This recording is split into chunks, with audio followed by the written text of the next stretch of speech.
Step 3 of how to make this the most amazing decade and most amazing year of your life. Now, we've talked about being able to basically clear your mind and get to the point of I'm going really small to create big, how to get in decent shape. And now, how do I get more done? Here's what you do. Take more off your plate. Now, I know there's a few people to tell you to do this, and I'm not a person that's saying you have to take all of it off and you can only do simple stuff. What I am saying, however, though, is balance is very difficult for us to have in life. It's hard to have everything moving at full tick all the time.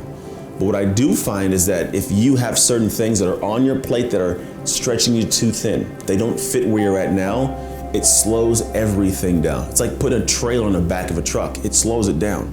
The idea is, what can you fit onto your plate right now that allows you to go at the speed you are used to? And if something doesn't fit, it needs to come off so you can keep going at your typical speed.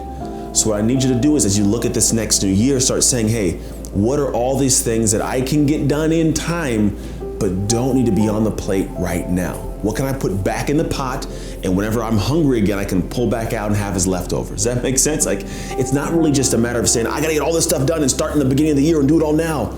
No, some things could be things you do in the second quarter, the third quarter. Maybe you hold off to the back end of the year to do it, as long as it gets done in this year. The big thing I want you to realize is if you have all these things that are on your heart and your mind to get done now, the overwhelm, the stress, the frustration leads to you not getting any of them done. And you know exactly what that feels like.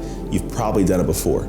So number 3, on top of all the previous 3, is never get to the point where you have too much on your plate. So as you start the new year, think about what needs to come off the plate so that what's on your plate can get done.